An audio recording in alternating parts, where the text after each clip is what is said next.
I'm saying these things out of love for my fellow humans. The shot is not medicine. CERN, they've used their collider to open up a portal to communicate with extraterrestrial beings. They worshipped a deity called Moloch or Molech. It was a deity that was an aspect of Nimrod, who keeps...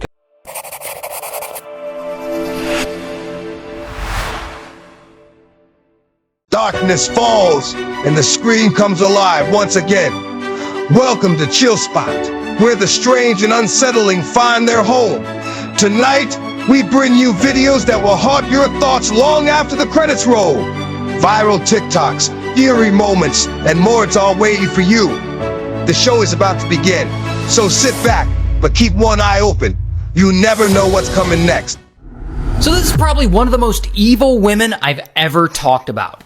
So the woman's name is Sante, and Sante is 36 when this story starts, and she's living in Las Vegas. And here's the thing about her. She really, really loves living an expensive lifestyle. Like nice cars and big houses and jewelry and all that stuff. And she'd do just about anything to try and get that life. Like at one point she sets her husband's house on fire multiple times just to claim insurance money. She'll also steal like money and jewelry and dresses and cars and really anything she can get her hands on. Now, eventually, her husband has had enough of her crazy antics and they get a divorce. So now, Sante is single, but she's not gonna stay single for long. She needs a man to fund her lifestyle. So eventually, in 1971, she meets this guy, Ken. And Ken is a successful property developer, and this dude is rich. He's worth about $22 million. So, of course, she's attracted to him, and soon they start dating.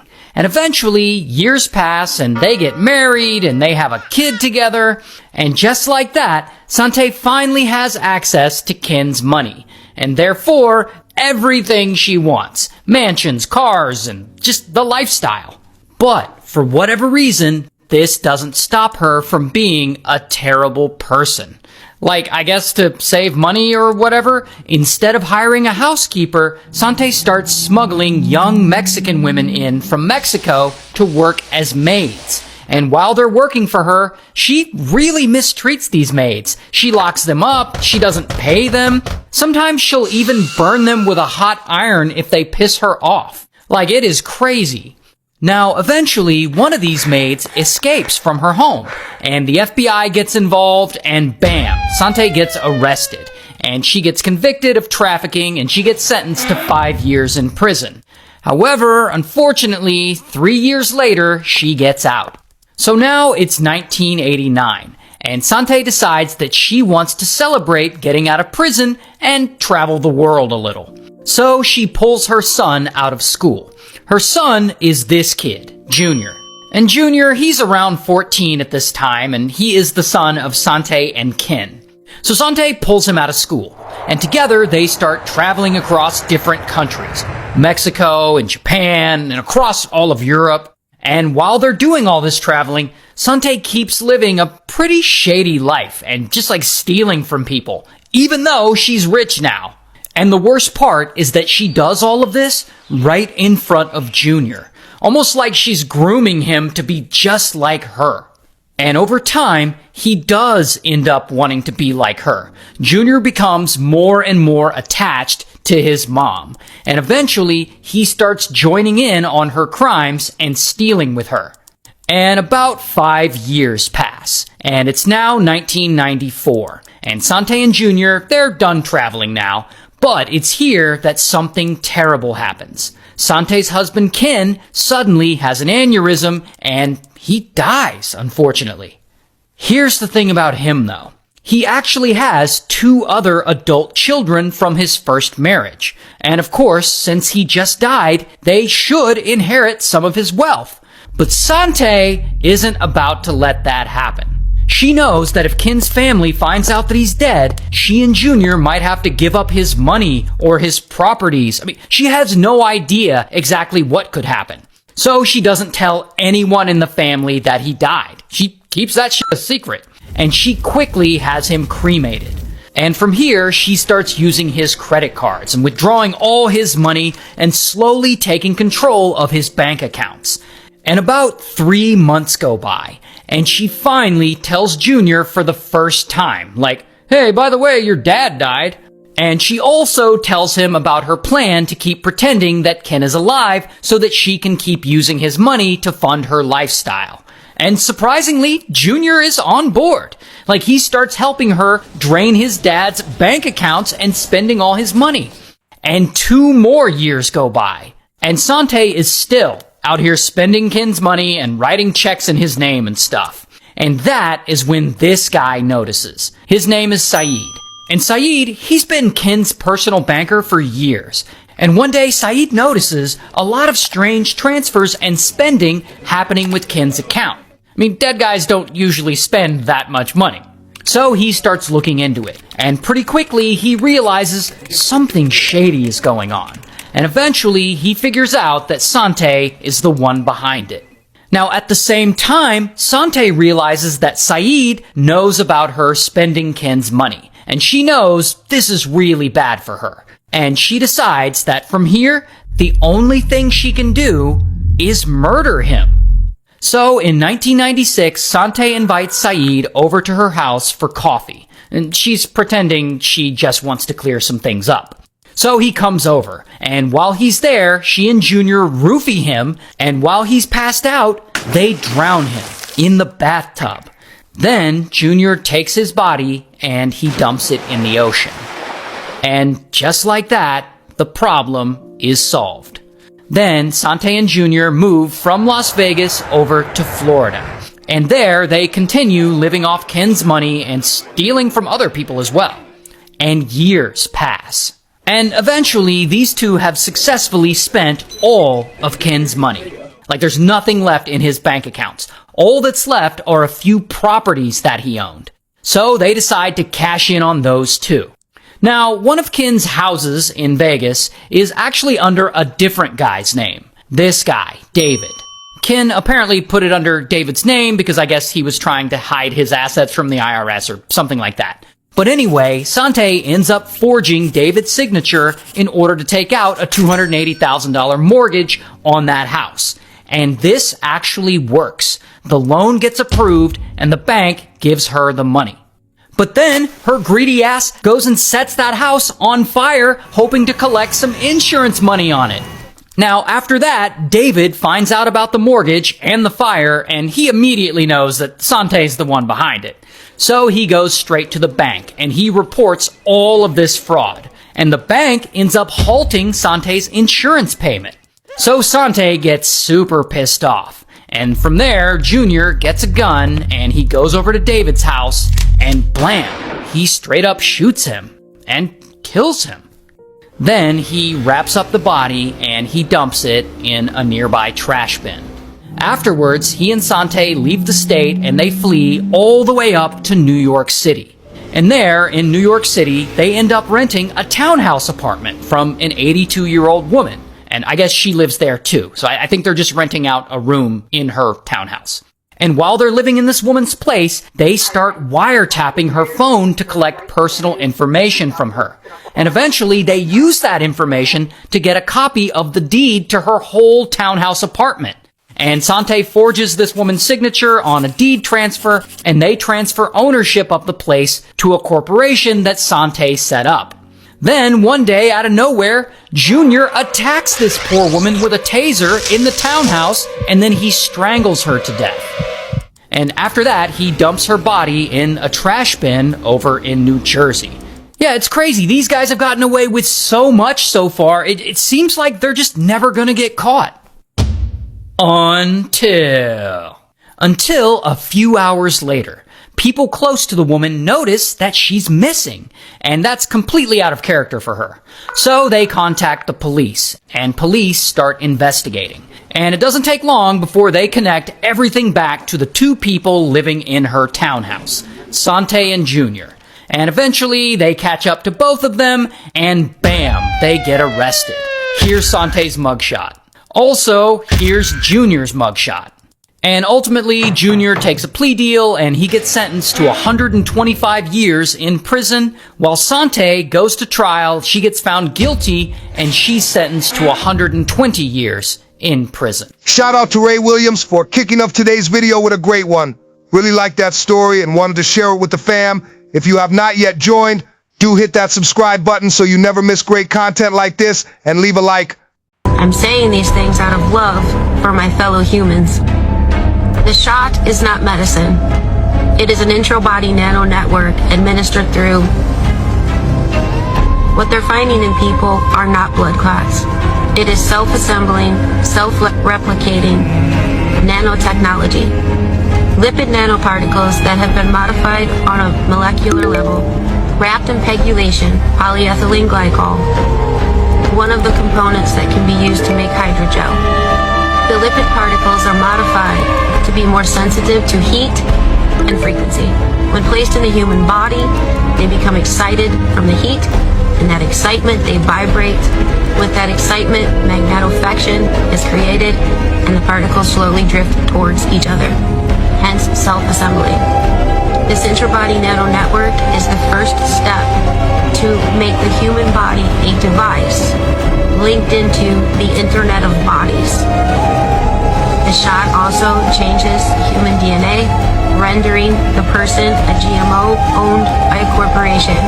This allows for the system to freely harvest psychological, biological, genetic, and physiological data from the individual without their knowledge or permission.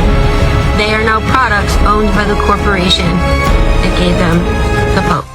At the top of all of those corporations is BlackRock and Vanguard. Information is now the new gold, and it will be the foundation for the new financial system coming, the CBDC. The next step is a quantum dot tattoo that will slowly release quantum microdots, chips, into the human body, individualizing and authenticating all data for each individual. This is part of a transhuman agenda being initiated upon the population without their knowledge by global elitists working primarily through the WEF, the WHO, the IMF, and other global control systems that are not any part of one government. This technology will link every human being into the Internet of Bodies. It is the foundation for a global CBDC that will be controlled with quantum systems. This technology has the capacity to fully surveil and control every individual.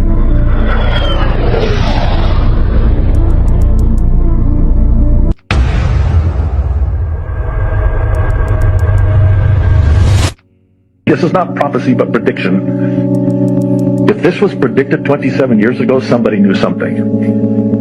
Okay, here's the list. This is an abbreviated list. I could have made it much longer. You know I can. I didn't. Okay, you ready for the list? Fast mutating viral disease pandemics. Genetically developed vaccines. DNA database tracking. DNA chips. Get this one. 1997. Gene-based pharmaceuticals. Transmitting genetic instructions for a disease process.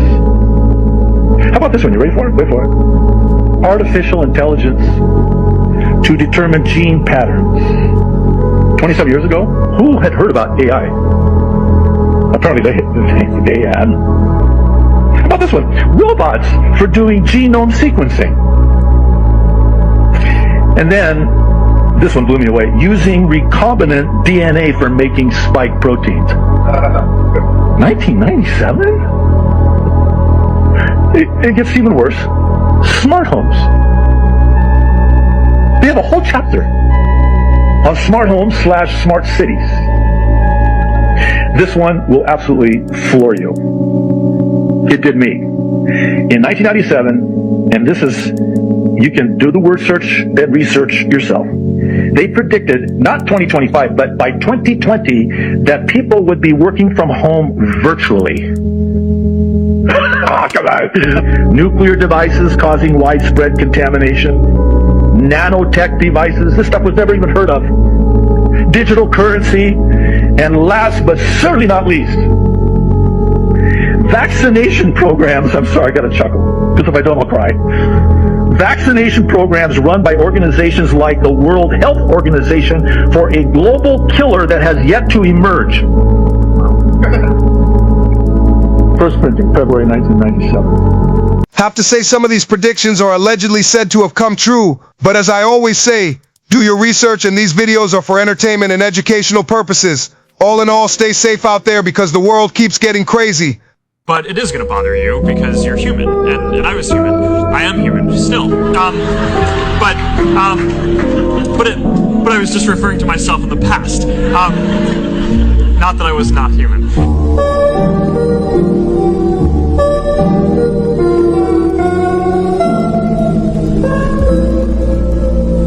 We're not going to yell at him. No, of course not. That is a warm hoodie. Yeah, no, it's a thick hoodie. It's a company hoodie. We print our mission on the inside. What? Oh, really? My God, the inside of the hoodie, everybody. Take a moment. What is it? Making the world more open and connected. Oh my God, it's like a secret cult. Look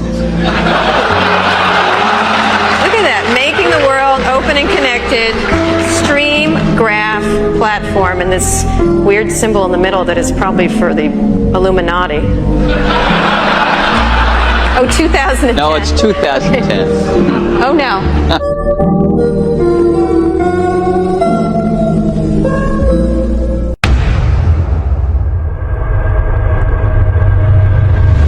Man, I think everyone now knows about them elites and their so-called secret societies. They have been debunked for long now, but they seem to stay at the top. I don't know about you, but I think a great number of people are waking up to the truth. There are hundreds of people being cloned in underground facilities in Australia and in some parts of the United States. They can make a George Norrie in about 8 years from baby to you. Okay. The problem is the brain cannot grow that fast as the body can.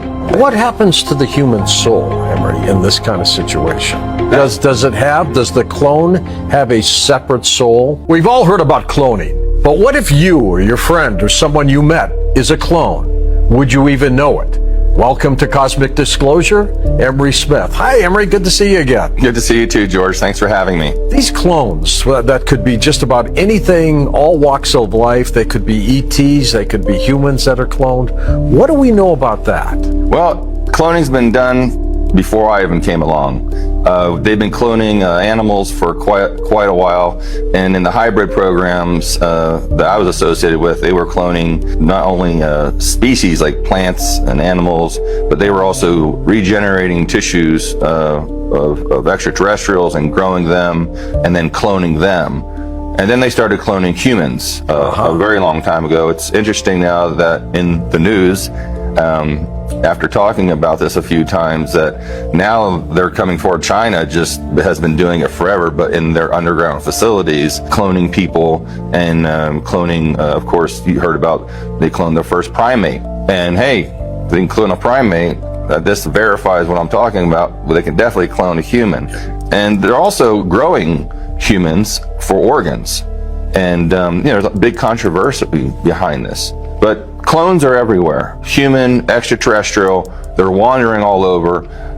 Some people will refer to these as doppelgangers because they can grow a human to look like someone and mind program and implant them with circuitry and things like this, and they will really think they had this life and implant them into a business or into whatever organization they want. And if many times you'll be walking down the street, you'll hear people say you could look this up online, man, this person looks just like me. Sure. Like, why is that? How did they get there? And they have no idea that they're probably were part of this cloning. Y'all have heard about all these actors and music artists being cloned for decades to stay on top of the game. This thing has been going on for years, and people have been reveling them. Tell us in the comments who you know has been cloned. You're a bad little bunny, and I've been hunting for you. And well, a beautiful little birdie named Bianca gave me a little clue. Bad Bunny, Enrique Iglesias. Bad Bunny, Enrique Iglesias.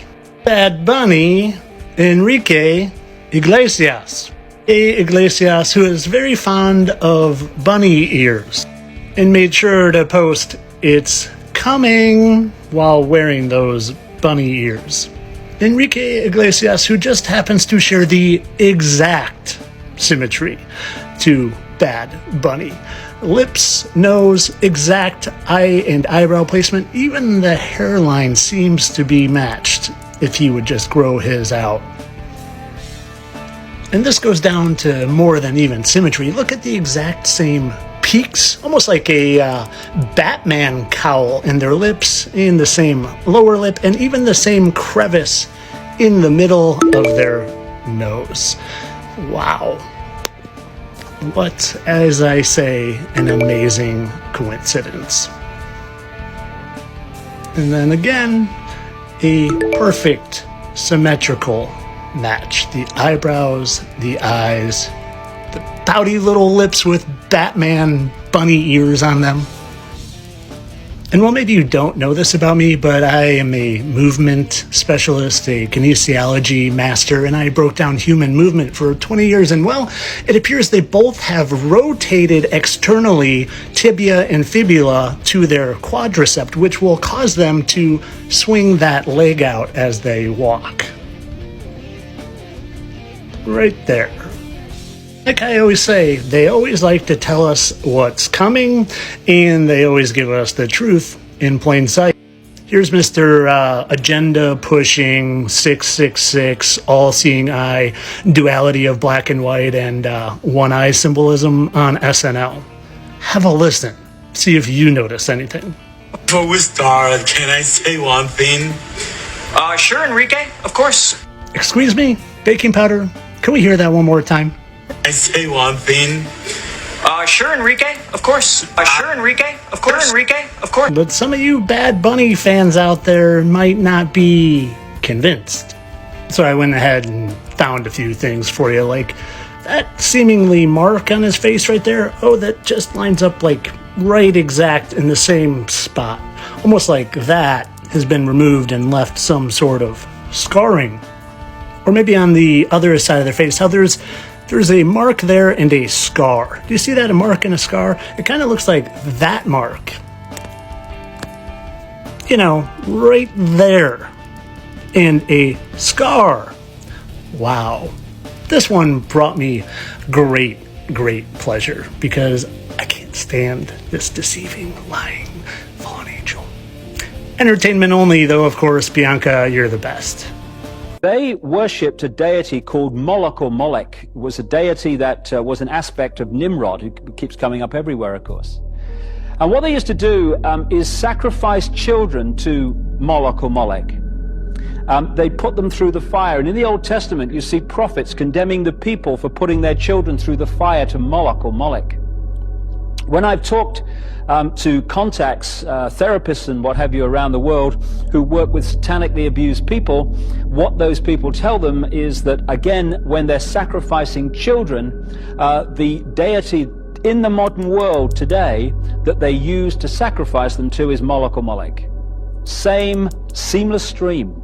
So the question comes in relation to this: how do they symbolize Moloch or Molech, this deity to which they sacrifice children? They do it, symbolize him as an owl. Good Lord, that is insane, people doing these rituals. It shows how the evil one has hold of the world, and I know they still happen to date. Ever heard of them missing children? Well, now I think you have an idea where they go and happen to them. This is the only evidence that the first woman in human history is still alive, and it's absolutely terrifying. In 1841, a French photographer took a picture of a woman standing in front of the Luxembourg Palace in Paris. Her eyes looked as if they had seen centuries, but the strange part came later. Over the years, 23 other photos began appearing in different cities, different decades, and the same woman was always in them. Most people said it was just a coincidence. But in 1964, an anthropologist discovered a fragment of an ancient Hebrew manuscript in an abandoned synagogue. The text described Lilith not as a myth, but as the first real woman. It said she was cast out of Eden because she refused to obey and was cursed to walk the earth until the final cycle. But here's the most chilling part. An AI facial recognition program at Princeton University was scanning images from airports, hospitals, and bus stations and kept detecting the same face everywhere. For over 180 years, only one match appeared in the database, file name Lilith.1f. Her last known appearance was in Romania, entering a ruined church. The video cuts off after a flash of light and a whisper. The cycle is about to complete. Comment Lilith for part 2. Hair kills the electromagnetic information that your body receives. Your hair is an antenna and communicates directly to your brain. And when you decrease its ability to pick up magnetism, electricity, you decrease in the vitality of your system. Hair is used to digest food. It's in your stomach and small and large intestines. It's in your ear. When you hear a sound, it's a thing in your ear called a cochlea that has water in it, and the water shakes when you hear sound, and the shaking of the water shakes the hair and turns the sound into a chemical. Then you have hair in your eyes, which we call rods and cones, and that's how you see color in black and white. And the retina stimulates this rods and cones, and that's how you see by the hair. That's how you see, that's how you digest, that's how things work with hair. So you really don't want to do anything to your hair. When you losing hair and your hair is brittle and all that stuff, you're losing hair everywhere. It's a big problem there. So what I'm talking about is people are thinking that you think that when you see me, that you see me, but you don't see me. The impulse strikes your retina and turns seeing into a liquid, and the liquid floats through your blood to your brain. So seeing is a liquid. Hearing is a liquid. We're not looking at this liquid thing, which we call the mother principle, amniotic fluid and all that kind of stuff. So we're not looking at, we're taught that you're just seeing me, but that's a liquid that's telling you that you're seeing me, that floats in your blood to your brain. You hear with water. You see with water. You were born in water. Can't argue with God's mighty works. Right, that is just amazing about our hair. Of course, not hate to my barbers out there. There are those who to keep neat, but all in all, hope you learned a thing about the human body.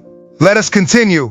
Let me teach y'all the best way to learn and how it gets addictive. Always seek knowledge that's way above your intelligence level. Always. Always seek deeper understanding in things that you don't understand. For instance, go read a book that's about 2 or 3, maybe 4 grades above your current reading level. Cause you gonna be looking at these words like, what the fuck is they talking about? You gonna be utterly befuddled, perplexed. But don't discourage yourself. Keep reading. You gonna leave confused and all that. But then you be thinking about it like, damn, I really didn't understand none of that. I need to do better. And it starts to pique your interest the more you do that. Cause it's like, damn, if I didn't know this, what else don't I know? This is just a simple book, and I couldn't even read it properly. What else don't I know? This is why I'm addicted to learning, because this shit happens to me every day I open my fucking eyes. I'm constantly seeking to understand things I don't understand. I'm constantly reading things that are way above my reading level. Well, then I start to want to become better and more intelligent so that I can understand it. It's really that simple. Especially when you do this with stuff you're interested in, it becomes way easier. Learning new stuff every day, it just becomes second nature to you now. This clown was originally just filming a prank, but everything got out of control. From an ordinary prankster, he suddenly turned into a real hero. The filming started as just another joke for content, but then the camera captured a moment that looked like it could have turned into something much worse. It all happened at an almost empty subway station. A lone girl was standing on the platform, and 3 men started moving closer to her. On the surface, it could have looked harmless, like they were just waiting for the train. At first, the clown actually planned to prank the girl, but the crew sensed something was off. The girl noticed the men, stood up, and started walking forward, and one of them followed her. That's when the clown stepped into frame, holding 2 baseball bats. He positioned himself directly in front of the man, blocking his path. And he didn't say a word, he just stared at him. In that moment, it stopped looking like a joke. The tension felt real. The men hesitated, and then they backed off. A few seconds later, they ran away. And just like that, a stupid prank turned into an actual rescue. Not because he planned it, but because he noticed what everyone else might have ignored. What do you think? Was this pure coincidence? Or did he genuinely sense something dangerous in time? Follow so you don't lose the channel, if you're not afraid to get scared at night. Guys, always be careful who you prank up in them streets. Some people aren't really into this kind of things, but I do not say a good scare is good, once in a while. If you are enjoying the video, please leave us a like below. Really helps the page.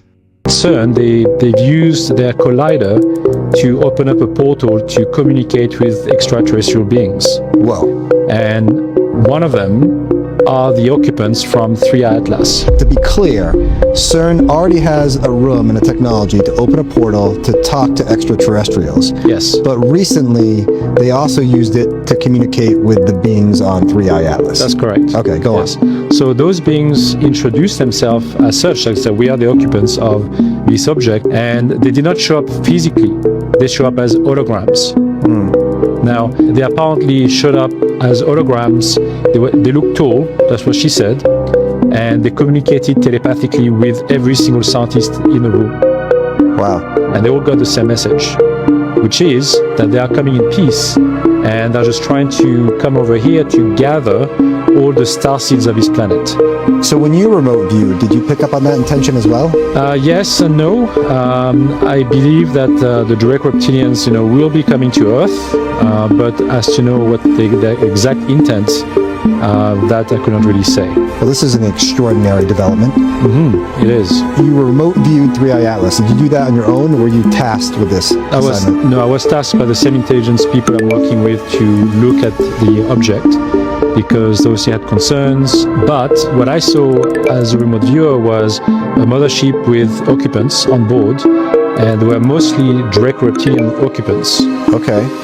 That's what I saw as a remote viewer. And that was corroborated by other remote viewers seeing the same thing. That's correct. Yes. The ship and Draco. That's correct. One of them is John Vivenko, who is also a known remote viewer, and he announced it publicly as well. And other people from the Stargate program as well. So they basically all came up with the same idea. Another one for our alien lovers out there. I don't know about you guys, but I think these things CERN is doing are really creepy and out of this world. I mean, how do they even do these things? Could they have knowledge we don't?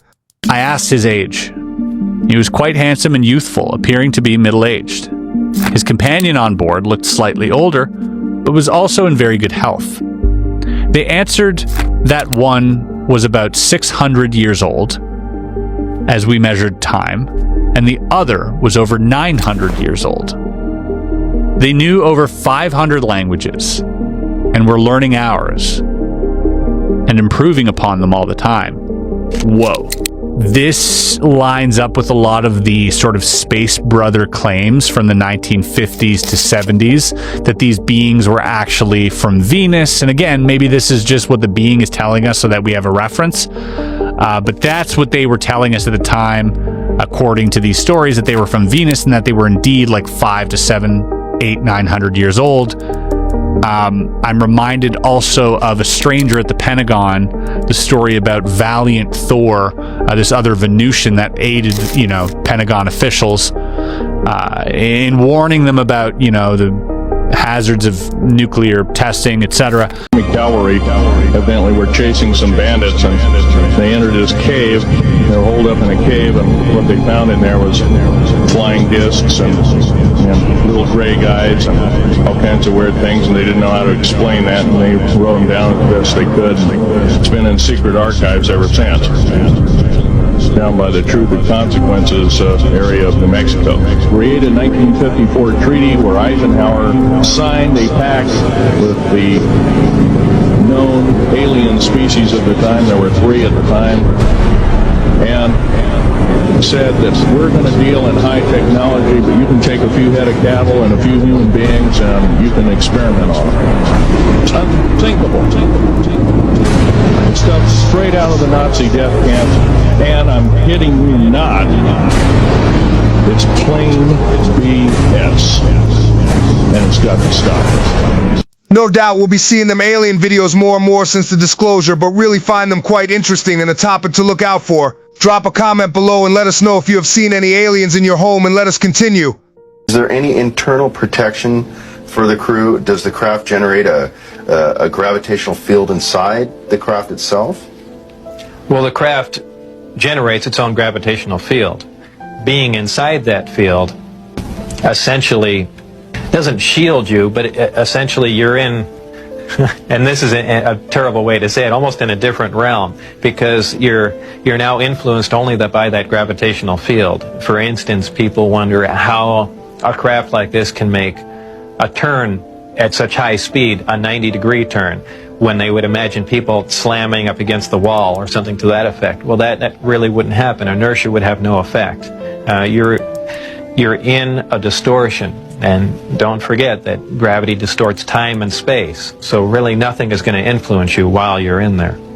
Describe the gravity amplifiers for us and some of their different operating configurations. There are 3 amplifiers. The craft can operate on a single one, can lift off the ground. Decía esta joven al momento que estaba protagonizando ese escándalo en plena vía pública. Adelante.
Luis, esta es la triste realidad de la joven Gabriela Rico Jiménez, que como observamos en momentos intentó también agredir al elemento policíaco que logró someterla esta madrugada. Por eso que bueno, vamos a buscar la versión de las autoridades del por qué uno...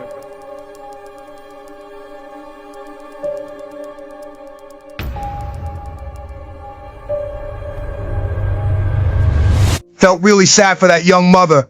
It's really sad what happens to our kids out there. And the ones doing this just walk free. Prayers to her and hope she finds her kid. Always be careful out there, because the world we live in is crazy. Jewish business blooms as never before. The House of Rothschild is just one example of the use of this tactic by the Jews to spread their net of financial influence over the working man. The House of Warburg follows the same tactic as do other Jewish banking families. By the beginning of the 20th century, the Jews are sitting at all junctions of the world's money market. They're an international power. Though they make up only 1% of the population of the earth, their capital enables them to terrorize world exchanges, world opinion, and world politics. New York is today's chief center of Jewish power. The New York Stock Exchange, financial center of the world, is ruled by such Jewish banking houses as Kuhn, Loeb, Wilbur, Hanauer, Wertheim, Leveson, Seligman, Guggenheim, Wolf, Schiff, Strauss, Stern, and so forth. These Jewish kings of finance love to play out their power behind the scenes and stay out of the limelight. Outwardly, they fit right in with their hosts. They look almost like genuine Americans. Bernard Baruch, Jewish financial advisor and friend of the American president, in the guise of a smart citizen of the United States. Otto Kahn, a Jewish banker of Wall Street, enjoying his role as Anglo-Saxon lord. Jewish banker Felix Warburg. Jewish banker Mortimer Schiff. Jewish lawyer and German hater, Samuel Untermyer. Professor Felix Frankfurter, Jewish legal advisor to the American president. Herbert Lehman, Jewish governor of the state of New York. LaGuardia, half-Jewish mayor of New York City. Henry Morgenthau, Jewish secretary of the Treasury of the United States. The Jew Leon Blum, former Prime Minister of France, who knows how to act just like a genuine Frenchman. Millions of French workers once greeted him as their party leader. The Jew whore Belisha, former Minister of War for England. English soldiers salute their commander. But the Jew is still a ruthless parasite even when in power, for his power doesn't come from his own strength. It lasts only as long as his misled hosts are willing to carry him on their backs. What does animal hybrids looks like? Lion plus tiger. Liger.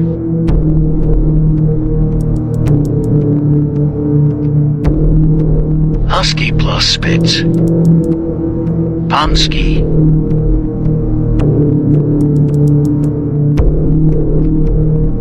Dog plus cat. Copy.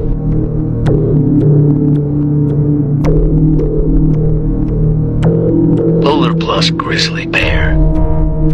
Roller bear.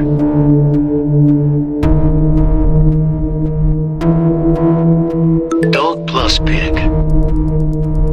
Pog or dig.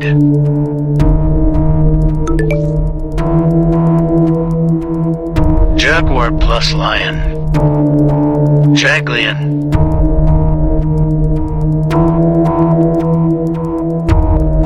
People who check if the door is locked multiple times, even when they know it's already locked, are often living with a form of obsessive compulsive disorder. It's not that they forgot to close it, it's that their brain needs confirmation. These repeated checks don't come from forgetfulness, but from internal stress that the mind is trying to soothe. It shows up in everyday habits, checking if the car is locked, even after hearing the beep, staring at the stove again and again, even when you know it's off, or rereading a simple text message endlessly before sending it, terrified of being misunderstood. This behavior often forms in an environment where you had to be hyper-aware of everything, where a small mistake could have serious consequences. When you live in unpredictability, you learn to control everything. You create routines just to keep some stability. When you don't feel safe, checking becomes a way to protect yourself.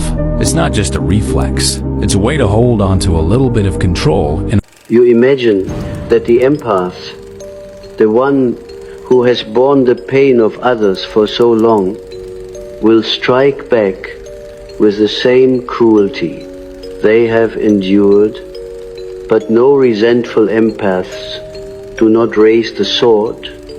Their revenge is stranger, deeper, far more unsettling, for when the empath finally awakens to resentment, they withdraw their gift, they stop carrying the burdens that were never theirs, they stop offering their light to those who consumed it without gratitude, and that withdrawal, that sudden absence of care, is felt like a death. The narcissist, the manipulator, the selfish soul who once drank endlessly from the empath's well, now discovers the well has run dry.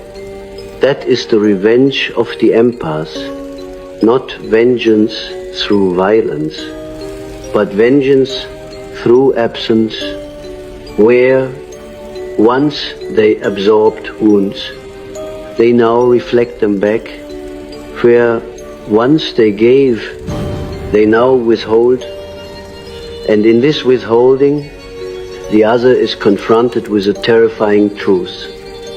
The pain they always avoided is their own, and no one will rescue them from it.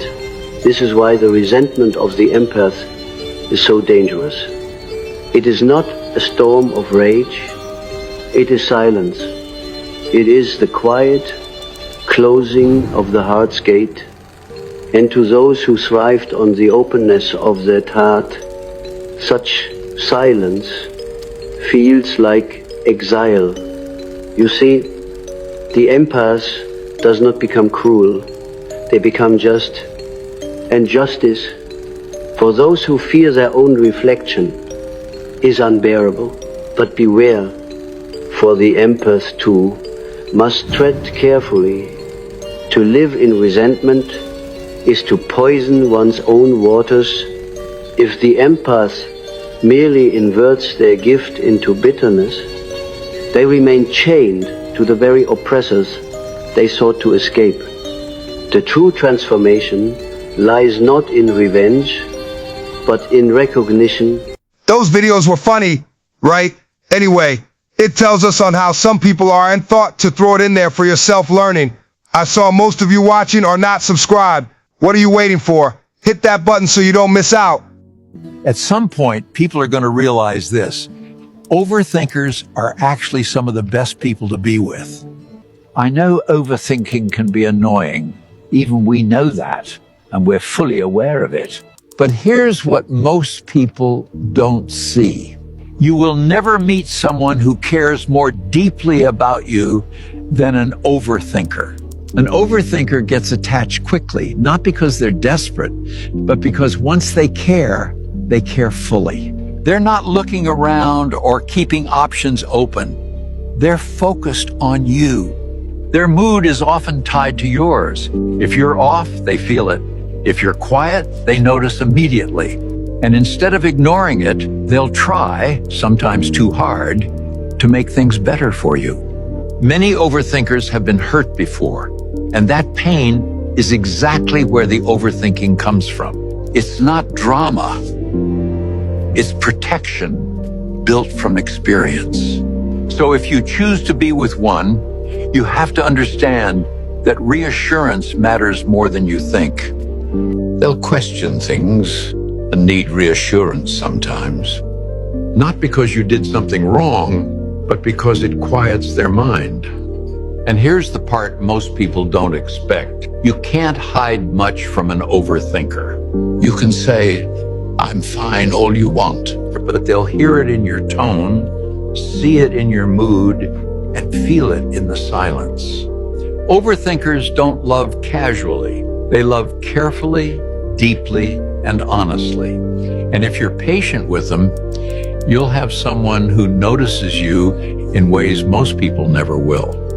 Nobody ever questions picture day. Every year, strangers photograph your face. Same pose, same lighting, from childhood to adulthood. That's not nostalgia. That's a biometric timeline. And it's not spread out. Nearly half of all US school photos went through one company, LifeTouch, bought by Shutterfly, then absorbed by Apollo Global Management. And who owns Apollo? Vanguard, BlackRock, the same names behind defense, tech, media, everything. Now add this, those firms are also top shareholders in Palantir, founded by Peter Thiel, investor in Clearview AI, the facial recognition company sued for scraping billions of faces without consent. So zoom out, a centralized archive of childhood faces owned by corporations tied to surveillance tech in an era obsessed with identity tracking. Am I saying there's a written plan? No, I'm saying systems don't need plans. They need data, and nothing's more valuable than a face you've been collecting since you were 4 years old. This is just a theory, not a fact. Nobody ever questions picture day. Every year, strangers photograph your face. Same pose, same lighting, from childhood to adulthood. That's not nostalgia. That's a biometric timeline. And it's not spread out. Nearly half of all US school photos went through one company, LifeTouch, bought by Shutterfly, then absorbed by Apollo Global Management. And who owns Apollo? Vanguard, BlackRock, the same names behind defense, tech, media, everything. Now add this, those firms are also top shareholders in Palantir, founded by Peter Thiel, investor in Clearview AI, the facial recognition company sued for scraping billions of faces without consent. So zoom out, a centralized archive of childhood faces owned by corporations tied to surveillance tech in an era obsessed with identity tracking. Am I saying there's a written plan?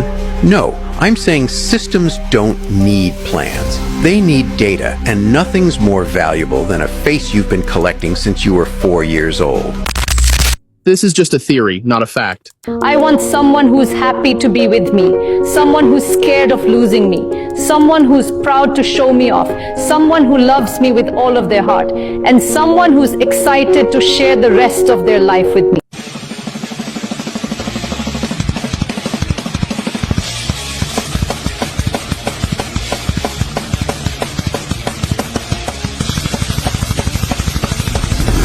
Wow, just wow. That was intense, right? I think this has to be one of the best episodes we've done so far. Thanks for sticking around and watching till the end. If you're as hyped as we are, hit that like button, subscribe, and get ready for the next one. It's only going to get crazier from here.